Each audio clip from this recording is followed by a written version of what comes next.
So today's webinar is the second part of a three-part series. We've been going through and looking at cyber risk assessments and security level verification. And in our first webinar, we talked about the high-level risk assessment and really, the different steps that go into it. We worked through an example with the Styrene facility, and then we saw what the outcomes of the high-level risk assessment are. Today, we'll be following kind of a similar approach, but we will be working specifically with the detailed risk assessment. But before we jump into that, I'd just like to give a little bit of background. Firstly, about myself, my name is Patrick O'Brien, and I am a safety and cybersecurity engineer with Exida. My background is in chemical engineering, and I've worked at Exida over the last 3 years in a number of roles supporting both the process safety consulting and cybersecurity consulting. And so I've really been kind of at that mixing point between those two different fields, and it's definitely a very interesting place to be. I was a co-author on implementing IACS 62443, a pragmatic approach to cybersecurity, and that is our new Exida book about cybersecurity. So if you're interested, definitely check that out. Just real quick, a little bit about Exida. It's a customer-focused company helping to achieve both safe and reliable solutions. And there are three main ways in which Exida does this. The first of which is enterprise tools, so our Excellencia tool, and we'll see some screenshots of that in the presentation today. Exida also offers certification and assessment services, both for functional safety certification of devices, as well as cybersecurity certification. And then lastly, we have lifecycle services, which include services for functional safety, cybersecurity, and alarm management. Exida is really a global company, and so each of those Exida icons we see on the globe is a different place where Exida has an office or partners. And so we really are kind of all across the globe. We work with many different industries, from liquid natural gas to alarm management in Asia Pacific, a lot of work in the power industry. In Europe, we do a lot of work with the automotive industry as well as in the United States. We also, do other alarm rationalization projects.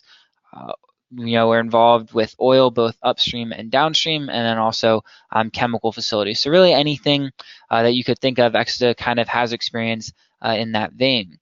When we talk specifically about cybersecurity, there are a couple of different things that Exida is involved in. The first would be our consulting services. There's also certification as well as training, tools, and reference materials. So we'll look at kind of some of that today as it becomes relevant. But really, the meat of this presentation will be focusing on the detailed risk assessment. So understanding how that fits into an integrated lifecycle approach, understanding what the method is.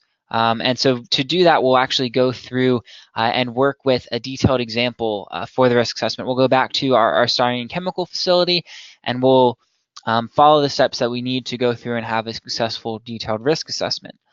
And then finally, what we'll go through is actually look at the outcomes from the detailed risk assessment and understand what the objectives and what the results are moving forward from completing that detailed risk assessment. So to get started, when we talk about the lifecycle approach to risk management, we're really talking about the integrated lifecycle between functional safety, cybersecurity, and alarm management. And so to actually manage facility risk, now that the industrial control systems have become so connected, now that the industrial Internet of Things or Industry 4.0, really however you look at it, industrial control systems are continuing to be more and more connected. And so this connection between the safety concerns, so making sure that the operating plant or facility is producing product or manufacturing in a safe manner, is now very closely tied to security risks as well, because there is that potential for attackers to come in and try to manipulate the way that the system is operating. And so to address this, it's very helpful to be aware of the relevant industry standards. So 62511 for functional safety, IEC 62443 for cybersecurity, and then either ISA 18.2 or IEC 62682 for alarm management. So understanding how all of these different areas work together, understanding where there's opportunities to kind of integrate the lifecycle activities and take advantage of efficiencies are very important. And if we are thinking about really the overlap between the functional safety lifecycle and the cybersecurity lifecycle, it's where there's the crossover from the process hazard analysis that then is a very important input for both the high level and detailed risk assessment. So being able to have that functional safety information available allows for a successful risk assessment, because really the hazards and the potential harm that attackers could cause is then better understood. If we take a little bit of a deeper look at the cybersecurity lifecycle specifically, we can see that it's owned by operations technology and information technology. So kind of really at the crux of those two different disciplines, and there's a lot of need for them to be able to share their unique and individual skills to really be able to be successfully managing cybersecurity risk. And so the life cycle goes through the assessment of cybersecurity risk all the way through the design and implementation of countermeasures to try to reduce this risk, and then all the way to the maintenance and operation phase of the facility to make sure that it is kind of kept in a way that isn't overly subjected to cybersecurity risk. And so one thing that I would like to do is just take a quick look at whether or not people were able to attend the first webinar. And it looks like we've got a little bit, sorry, it seems like there was some trouble getting the poll questions ready. So what we will do is we will go with an unrelated question, and we'll just answer it for this. So the question on the screen will read, are you familiar with IAC 62443? If you could please answer it, very familiar for attending the previous sessions, or not familiar for not attending the previous sessions. I apologize. There was a bug in getting those systems together. So we'll just take a quick look and see kind of what the level of familiarity with the material are. Okay. So we'll give that another 5 seconds, but thank you everyone for answering. It's definitely helpful to really be able to tailor the talk and understand who's familiar with what.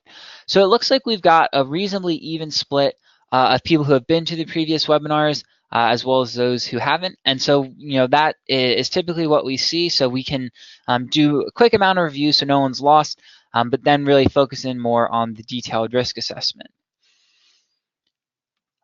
And one example from industry that we'll look at really is the Sadara Petrochemical facility. So for those of you who have been attending kind of the previous webinars, we've talked about this. So I'll just give a quick synopsis and then cover some new developments in the investigation. So this was an attack that occurred in November 2016 through August 2017. It was originally believed to be a second iteration of the Shamoon attack, which was in a ransomware attack that had locked out different industrial control devices, had caused a lot of financial burdens in terms of needing to buy new devices, like the downtime, and so there were costs that way. And so it was thought that this was just kind of a second iteration of that attack. But as investigators kind of went through, spent time looking at the code of the attack, understanding what happened, they realized that the attack was actually intended to cause a deadly explosion. So they had seen the way in which the IO had been manipulated, understanding that the safety system was attempted to be shut down while the BPCS, sent more material, and they were able to figure out what the overall intent of the attack was. And a couple key points for this attack were that the attackers were able to overcome a physical lock and key for updating the Triconic safety controller. And so there was a configuration switch where unless the physical key was turned to configure, it was not supposed to be able to update the safety system at all. But what they found was, and this was kind of a new piece of information I got at a cybersecurity conference a couple of weeks ago. Somehow the safety system had been tied to the demilitarized zone. So there was some sort of network connection that wasn't on the network architectures, that wasn't known. And so through that connection, the attackers were actually able to go through and then download malware on the safety system. And that malware was what was able to kind of allow the system to be configurable, even though that lock and key switch was not in the configure position. Luckily, the attack was not successful in causing this explosion, and originally it was thought that it was really just the result of a bug in the attacker's code. But another piece of new information was that it was actually a redundant safety logic solver configuration. And so the configuration for one of the safety systems, one of the safety controllers had been manipulated, and so that would not function. But because the second controller was not tampered with, it compared the configuration on both of the controllers, realized that something wasn't right, and brought the system to the safe state. And so that, luckily, is what prevented this from being a very serious safety incident. When we look at targeted attacks such as this, understanding what kind of contributes to a successful attack comes down to three factors. The first of which are the threats. So whether internal or external threats are targeting the system, what level of skill is required, how much access do they need to the system, kind of describes the impact that threats would have. When we look at vulnerabilities, we're looking at holes in the operating model for security or holes in the software or hardware of the network devices. So for example, the connection between the demilitarized zone and the safety system would then be kind of a vulnerability that's how they're operating the facility. There is some connection that wasn't documented in the network architecture diagrams, and so the segmentation strategy for the facility was not followed effectively. And then for target attractiveness, it comes down to what sort of political, economic, or personal motives are leading the attacker to target a specific facility. And so all of those really play a role in the overall likelihood of successful attack. And in our next session, when we go through and look at the security level verification, we'll see a little bit more of how all of these different factors come in and kind of affect the determination of the security level. When we talk about incidents, there's always the tendency, and I fall into it too, to really focus on the intentional attacks because those are the ones that have the potential to cause, very significant safety consequences and really do kind of catch your interest. But the majority, 80%, are actually unintentional cybersecurity incidents. And so what these incidents would be something where we are actually going through and seeing that some sort of configuration in the network was not correct, or the devices were not set up the right way, or there is some sort of general malware that got into the system. And so those are all different ways in which an unintentional cybersecurity incident could cause either an unexpected shutdown of the facility or the loss of the ability to produce product or to be up and running. So when we go through and look at the life cycle, we can see that in the assessment phase, there's a high-level risk assessment. So that was when we were going through and scoping what the critical assets were and getting our zone and conduit diagrams. When we look at the detailed risk assessment, which we'll do in today's talk, we're really focusing on going in and analyzing the security risk for each of those zones and doing a detailed analysis of what threats and different entry points there are into the system. And then finally, what we'll look at in the third area of the third section of this talk will be the security level verification. And so we'll cover that in the next presentation.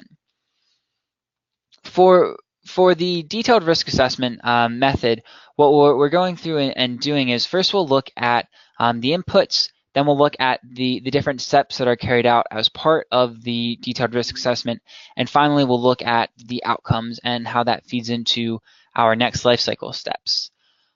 For our example, we'll be going back and using our example chemical facility. This facility converts 1,3-butadiene to styrene.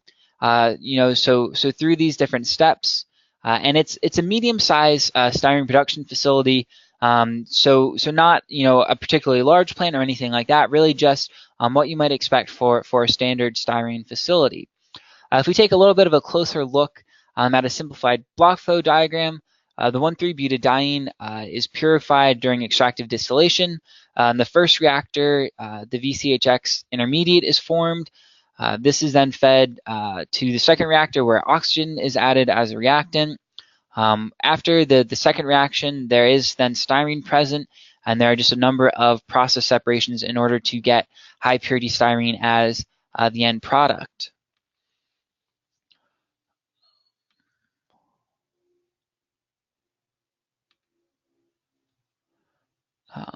And I apologize. So I see that there is a question in the question bar. I will do my best to stop and answer them as we go through the presentation.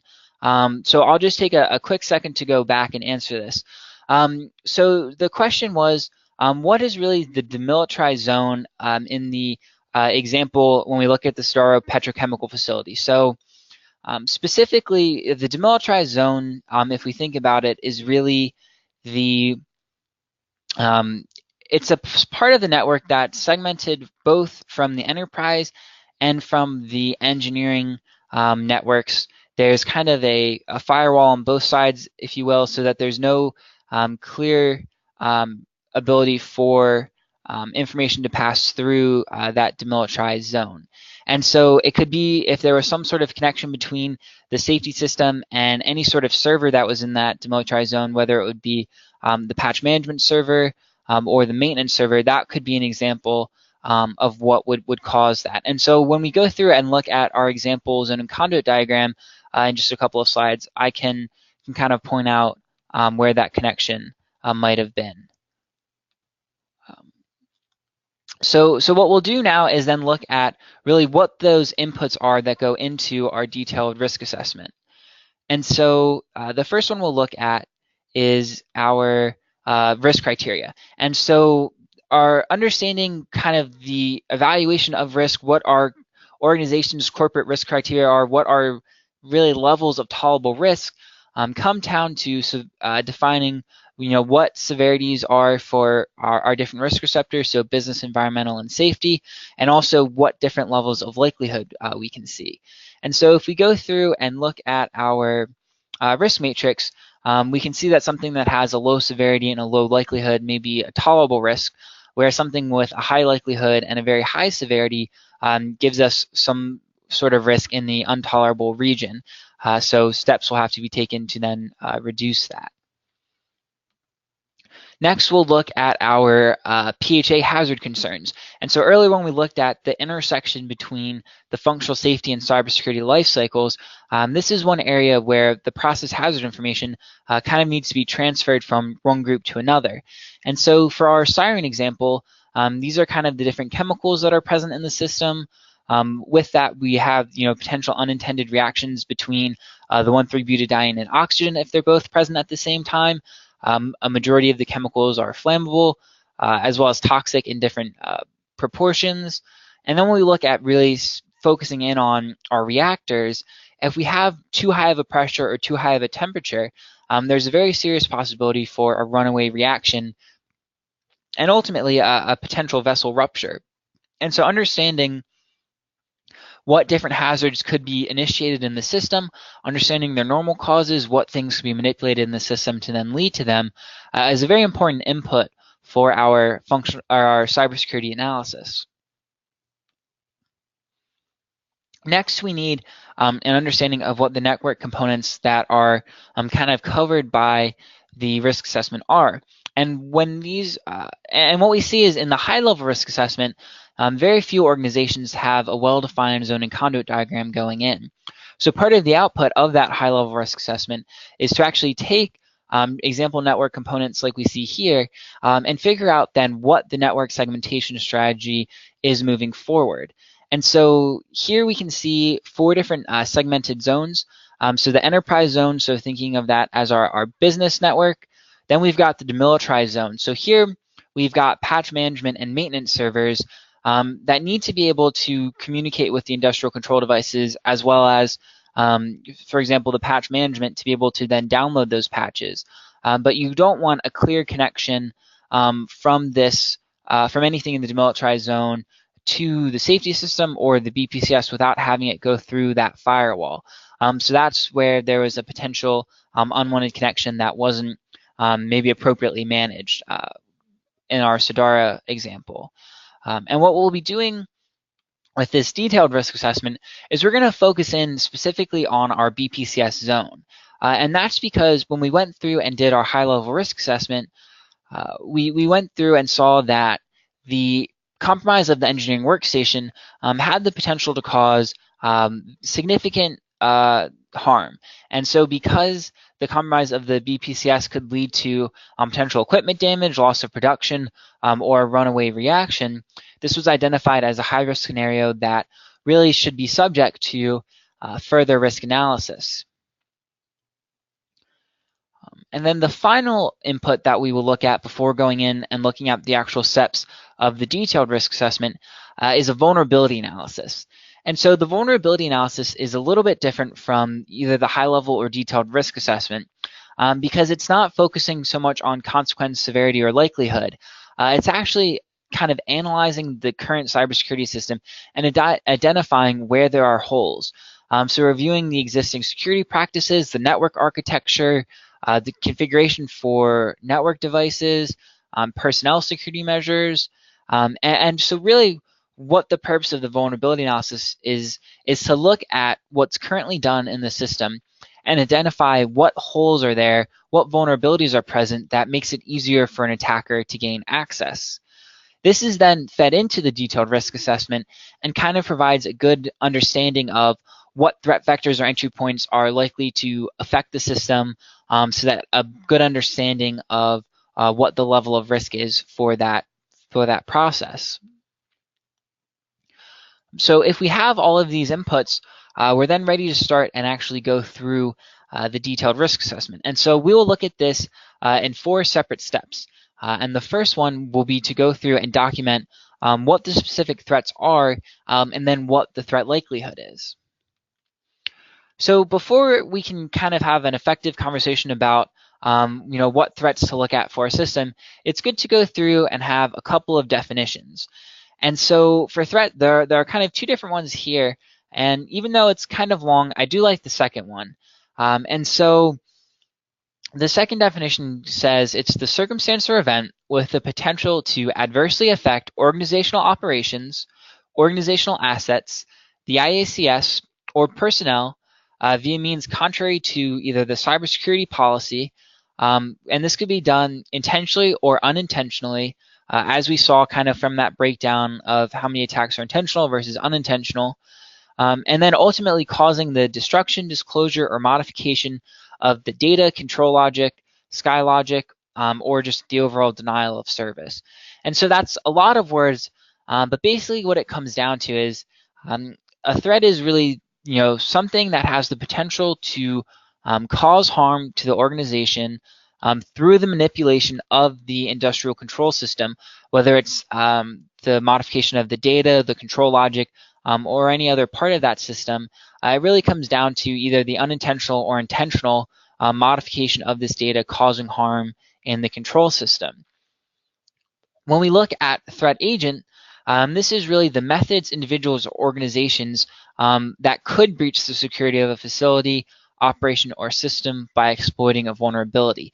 So this is, if we think about it, is kind of our attacker. It's understanding who has the skills or methods necessary to potentially breach the system. And then lastly, the threat vector is the path or means by which a threat agent can gain access to an asset, resulting in negative outcome. So the threat vector is really that pathway into the system that gives the attackers access. And so when we think about how many threat vectors to evaluate, or understanding what the most effective way to go through and do the risk assessment are, there are a couple of different camps. And so one approach is to go through and use a very granular list of threat vectors. And I've seen lists of threat vectors that are over 300 each, with very specific cybersecurity terms that can come either from an OT or IT example, and go to a very detailed level to see if a specific thing could be targeted or could be an entry point into the system. The problem that I've seen with that is it can sometimes be very overwhelming, and then it kind of loses the necessary people for the risk assessment before they're able to kind of give helpful input. And so instead of doing that, typically what I like to see during the detailed risk assessment is picking a good list of kind of broad categories of threat vectors, and then being able to go in and look at a more granular level as needed. And so to make it simpler, what we do is we take the common attack pattern enumeration and classifications, and I know that it by its name does not sound simpler at all, but really what this does is it gives us 6 different categories of attack that are typically seen. And so the first of which is social engineering, supply chain communications, physical security, software, hardware. All 6 of these are pretty easy to understand concepts. If you go through and are talking about the specific bits that are corrupted for a threat vector, it can be very overwhelming very quickly. But if you're working with the operational team as well as the OT and IT team, and you're thinking about, how can the system be compromised, through people or through the supply chain, it gives a much better feel for what the actual threat vectors that are being considered are. And then once we think about the ways that these broad categories could be used to gain access to the system, you can go as granular or specific as needed to actually appropriately analyze the level of risk. And so what we'll do is we'll go through and we'll look at a couple just quick examples of different threats that would fall into these different categories. So if we're talking about social engineering, for example, it's really how can attackers gain access to the system through the personnel. And so, for example, spear phishing or phishing in general is really where the attackers are then getting access to those user logon credentials, and so they then have that to be able to go in and access the system. There's also the potential for blackmail or some sort of breach of personnel security where an insider is forcibly or coerced into manipulating the system. If we look at the supply chain threat vectors, it's really any entry point into the system that could occur during the original manufacturing, at subcontractors, or during shipping or storage of the equipment. And so we can see some examples of places where equipment could be targeted for a supply chain type attack. If we think back to the unconfirmed Supermicron hack, the example here would be that at a subcontractor, the attackers were able to implant those potentially malicious microchips and then gain the ability to have access to the system and add a backdoor that way. And so because of this, it's really important to see that where parts are sourced from, understanding kind of who has ownership of the parts all the way through from the original manufacturer through it being present on site, that does provide an entry point for attackers. Next, if we look at communication, the threat vectors in this category really focus on anything that can either block, steal, or manipulate communications between network devices. So we think about blocking communications kind of as an analog for a denial of service type attack. So someone who needs to have access to a system or a device that needs to talk to another device, actually preventing the communication from happening and potentially causing a shutdown of the system. To steal communication, this would be something maybe such as a reconnaissance type attack or some sort of data leak where attackers are trying to go in and pull data off of the system to then use for malicious purposes. And then finally, manipulation kind of falls somewhere in between the two. So maybe not necessarily blocking the communication from one device to the other, but actually inserting new communication between those devices or modifying the information that's being sent between devices. And so, this could potentially be something like spoofing the current process conditions on the operator workstation so that the operators aren't aware of what's actually going on in the system. So all of those would be examples of ways to for threat vectors to deal with communication. If we look at physical security, we're then thinking about what sort of lapses in physical security are present for the attackers to be able to go in and get in-person access to the system. And so if there are weak security boundaries, so not clear delineations of the facility's property, no security personnel present, or unlocked equipment, so either unlocked control rooms or cases, having just equipment out in the open, not necessarily putting it in some sort of protected case, can make it much easier for attackers who are present in person to then instruct malware, be that plugging in a USB port or just having access to systems that really shouldn't be available to anyone outside of a specific few. Next, if we think about software, there are kind of two different camps of software vulnerabilities that can be leveraged as entry points into the system. And so the first of which are those known vulnerabilities. So for every application program that there is, there are some vulnerabilities. Some can be very critical to security, some can be less critical, but there is that increased attack surface, an increased number of programs for attackers to use to try to get leverage on. And so examples of this would be, if iTunes or some sort of Adobe or mail service is on some sort of industrial control system device that doesn't need it, all of that provides additional holes or targets for the threat agents to try to gain access to. So then just trying to limit the footprint on devices as much as possible can help try to reduce the impact of these threat vectors. And then the second grouping of software vulnerabilities are really those zero-day vulnerabilities. And so that's a vulnerability that isn't known to the owner of the equipment or the application program or the actual manufacturer of that. And so those vulnerabilities are really only aware to the attackers who've actually discovered them. And so understanding that everything can be done, but there are still these vulnerabilities that you don't even know about to protect against. It's important to be aware of that and understand that then there needs to be other methods of cybersecurity risk reduction in place, other organizational steps that can help protect you from those threats that you may not even know specifically what they are. And then lastly, looking at hardware threats. And so this could be something either open ports, so providing the ability to then install some sort of malicious code that way, or also the insertion of malicious chips or any other unwanted equipment onto the network device. And so if we go back to the Supermicron example, allegedly the chips were installed onto the motherboard of the system at subcontractors. So before the device was even installed in the system, it was already compromised. There was already an attack that had been successful. And if there is a hardware attack, you're not going to necessarily be able to find that if you're just going through and looking at the application program or doing some sort of network scan. It's really kind of already embedded into the system. And so being aware of that and really focusing on that while getting equipment can be very important. So once we've gone through and kind of have an understanding of how we will categorize and use threat vectors in the analysis, it's important to then go through and document the threat likelihood. So unlike in the high-level risk assessment where we had to assume a likelihood of 1 for each threat, with the detailed risk assessment, we can get more granular and really justify potentially a lower likelihood of the threat. And so there are a couple of different strategies that can be used to do this.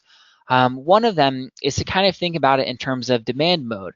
So take a functional safety analog, and so for functional safety, if we look at a safety system, depending on how frequently the demand is for that safety system to act and bring the process to a safe state, could either fall into a low demand mode if the initiating events frequency is greater than twice the proof testing interval, or if it's more frequent than that, and so there's not as much testing being able to be done on the safety systems, then you could see that it might be in either a high or continuous demand mode.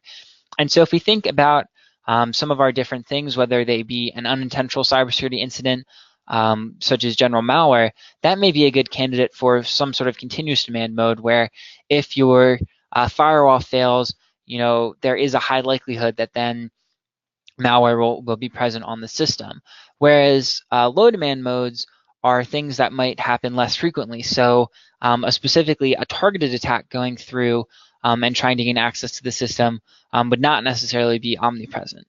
And so when we look at those targeted attacks and are trying to really justify what the specific likelihood should be, a good way to do that is to go back to that threat agent and think about what skills and resources are necessary to perpetuate the attack. Does the attacker need internal or just external knowledge of the system? Are they skilled or unskilled? And then, what level of resources are needed? Is this something that could only be perpetuated by some sort of nation state attack? And so if we think about our Sadara petrochemical facility, it was perpetuated by external attackers who were skilled and knowledgeable with the industrial control systems and had roughly the equivalent of nation-state level resources. So that may be, overall something that is maybe a medium likelihood, whereas something that is a targeted attack that's being able to be done by, say, an external unskilled person with low resources may then have a high likelihood. And so with the kind of presence of ransomware kits and a whole lot of other potentially nasty things on the dark web, it could be very easy for some unskilled attackers to actually be using those sorts of attacks and broadly targeting people. So that may be something that, even though it is a somewhat targeted attack, it still does have a higher likelihood.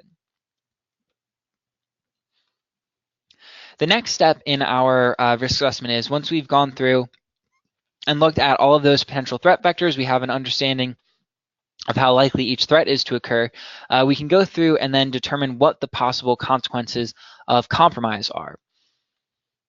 And so in our high-level risk assessment, we really focused on figuring out what the highest severity consequence was, so that when we went through and figured out risks, we could quickly see what were the highest risk areas, what did we need to focus on first.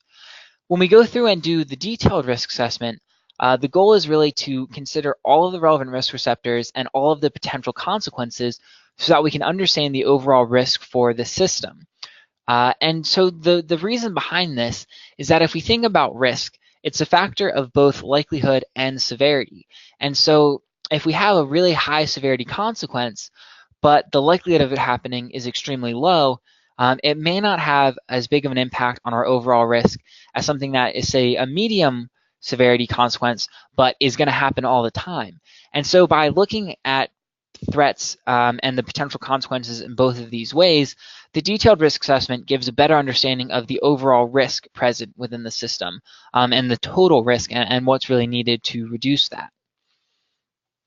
If we think about our engineering workstation from our styrene plant example, we can see that if it's compromised, there are a number of different levels of attacks that could be perpetuated. So the first would be just altering the configure code so it doesn't run correctly, or maybe some sort of denial of service type attack to prevent the configuration or running of the BPCS. And so that could be something that would cause increased downtime and have a moderate business consequence. But if a more sophisticated attack that not only was trying to alter the configuration code, but was specifically setting the process to operate outside of safe limits, then we could see something that was causing significant equipment damage. And that would be something kind of more like the attack that was done on the German steel mill, where a blast furnace was actually severely damaged because it could not be shut down properly. So that is still a business consequence, but would have a more severe impact. Then if we think about for our safety consequences, if we've not only altered the configuration of the BPCS to give us some sort of initiating event, but we've also manipulated the safety system to not function, then we could see a pretty severe safety consequence. But if kind of all of these things are happening and the BPCS configuration code and the sys configuration code are kind of completely manipulated, then there's a potential for even more safety consequences. So understanding what the different potential risks are and how likely it is for each of these different risks to kind of go through and occur allows you to get a better understanding of what the overall risk to the system is. Next, we'll look at the countermeasures. So we've gone through and revisited the likelihood and consequence. And now for the detailed risk assessment, what we can do is go in and look at really what countermeasures can be added to the system to try to stop an attack. And so there are three main types of countermeasures to think about. There are countermeasures that reduce the likelihood of an attacker actually getting entry to the system. There are countermeasures that reduce the likelihood that the attack goes unnoticed. So it's more likely for the attack to be discovered and steps to be taken to prevent the ultimate consequence from occurring. And then lastly, there are protection measures that can reduce the overall consequence of attack. And so some key examples of something that may fall into this category would be a pressure relief valve or some sort of hardwired interlock. And so because those safety systems are not susceptible to cybersecurity attack, they then are going to be present, regardless of the level of sophistication of that cybersecurity attack. And so although the attack may get access to the system and may be able to kind of cause that initial hazard, those safety systems will be there to reduce the consequence of the event. So almost thinking of them as sort of consequence mitigation for the cybersecurity perspective.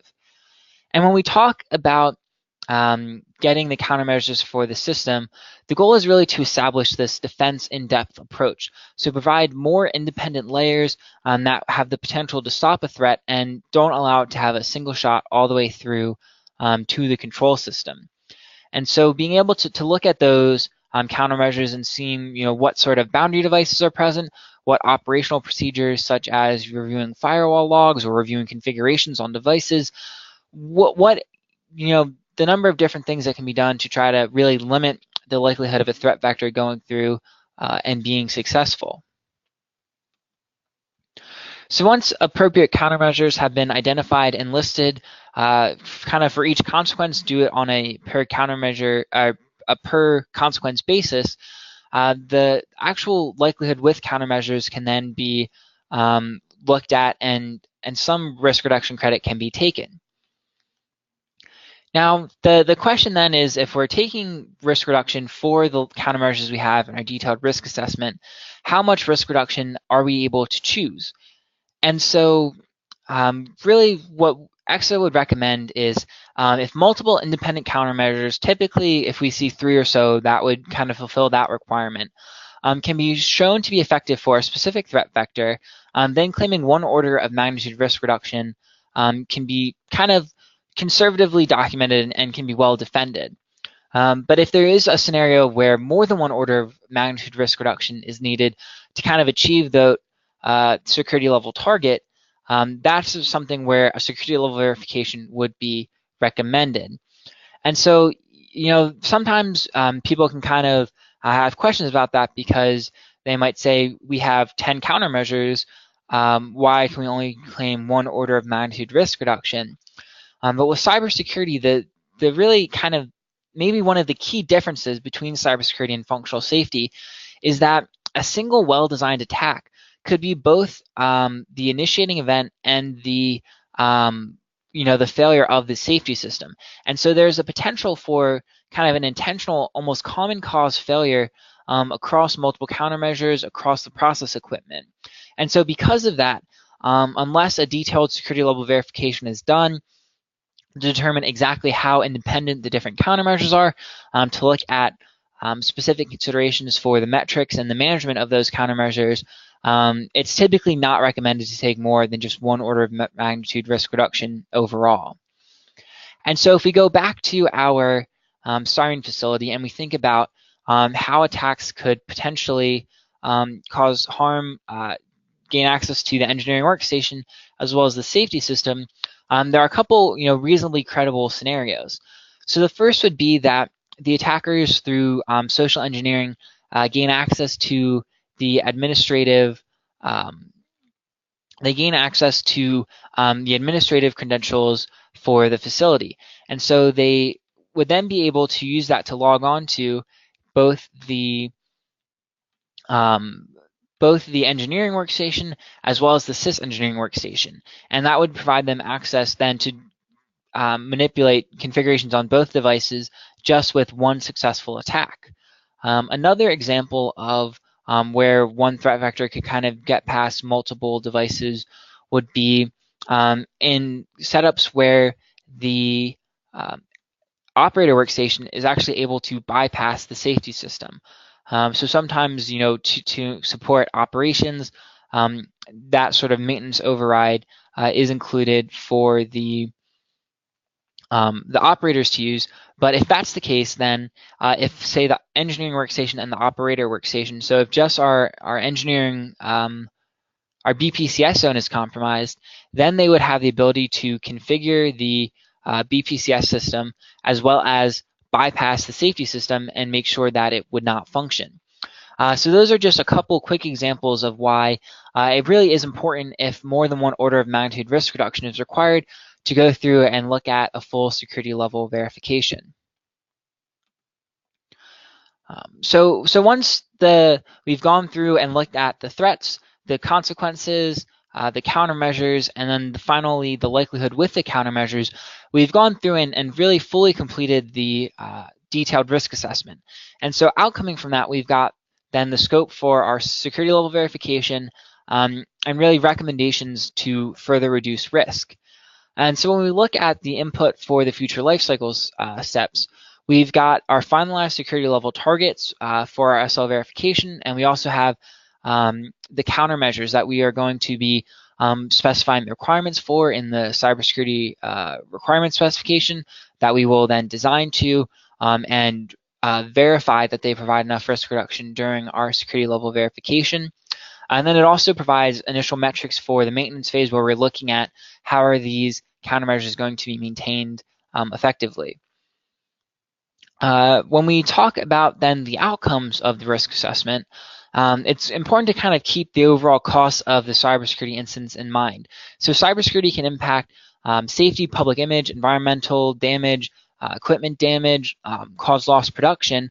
And so when we talk about thinking about each of the possible consequences and trying to understand what the total risk for a process area is, it does come down to understanding, the different types of security incidents that could occur. So for example, for our Styrene facility, if there was an unexpected shutdown of the plant and they were not operational for one day, it would cost about $1 million. And this is not, this is not an extremely valuable product. It's really something that could be made as a batch chemical, and it's a moderate sized plant. So unexpected shutdowns and unexpected downtime can have very significant financial costs very quickly. And so even though it may not be as high of a severity as the potential for maybe some sort of safety incident, understanding that both are present in the system is important for taking steps to adequately reduce cybersecurity risk. If we look at really what the outcomes then of that detailed risk assessment are, we see that we want to make sure that we are aligning with corporate risk criteria, so following our tolerable risk guidelines, that we've got better granularity for high-risk zones than we did in our high-level risk assessment. We understand really what the cybersecurity countermeasures are and what countermeasures are needed. And then we've got recommendations to reduce unmitigated risk and an understanding of what subsequent lifecycle tasks, what the input for those will be. And so our goals really are then to have a better understanding of the attack pathways into the IACS, an understanding of what those countermeasures are, and then have those recommendations. So if we look at the outcome from a detailed risk assessment, the first thing that we can see is it will determine whether or not a consequence is the target for a cybersecurity level verification, whether we need to go on and do that next step. We'll have recommendations to further reduce the risk, so things that should be reviewed or added to the system to make sure that it is operated and maintained or designed in a secure manner. And then we've also got our list of countermeasures. So all of those specific countermeasures that could apply to a given consequence. And so all of that is really important for figuring out what the overall strategy for reducing risk and making sure that the plant can be successful and not be overly subject to cybersecurity risk.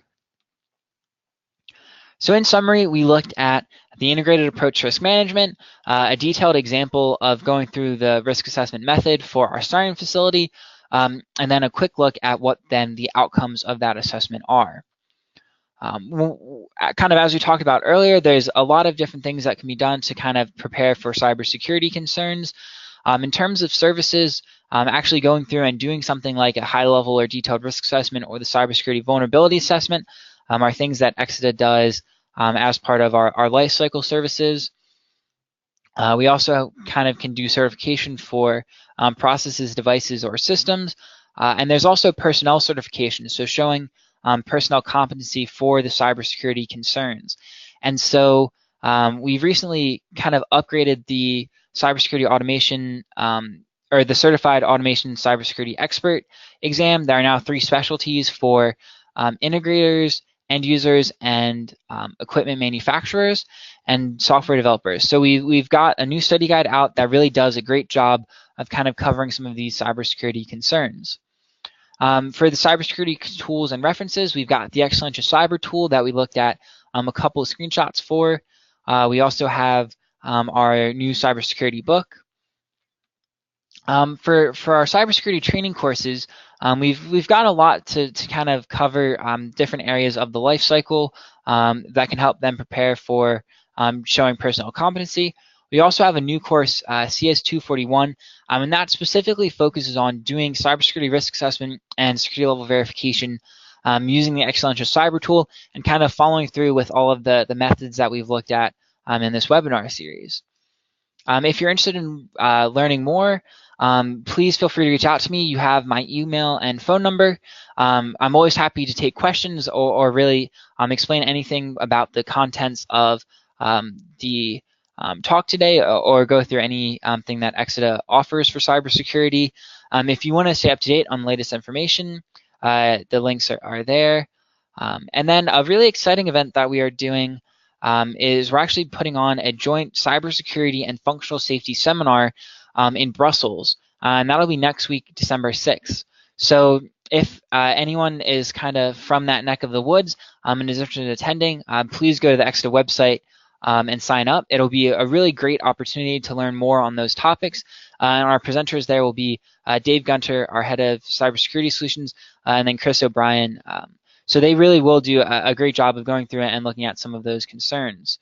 There are some upcoming training courses, and as always, the full list of dates are available on the Exida website. So what I'll do now is just take a few minutes to answer questions. If there are any, please feel free to put them in now, or if you think of them later, always I'm happy to get emails about them. So it looks like we've got one question, and that is kind of saying, how does the vulnerability assessment fit in between the high level and detailed risk assessment? And so that's a good question, because if we look at the kind of the progression that we follow in the tool and that we follow in the life cycle, the high level risk assessment really does provide most of what we need going into our detailed risk assessment. The purpose of the vulnerability assessment is really then to get a look at, for existing facilities or for new facilities, looking at kind of the policies and the architecture, just understanding what's currently there and what holes need to be considered for that detailed risk assessment. It kind of provides a good input to look at what specific areas are going to be weak to threat vectors, where are there connections that maybe shouldn't be there and would be something that we would want to look at when we go through and do the detailed risk assessment. So it kind of provides then further input on potentially the holes in the system that need to be looked at during the detailed risk assessment. I'm not seeing any other questions right now. So if there aren't any more, thank you very much for attending. And we will be doing the third part of this in 2 weeks. It'll be on December 12th. We'll go through and do security level verification. So please stay tuned to that, and we'll kind of finish up the method of going through it and doing the risk assessments and security level verification.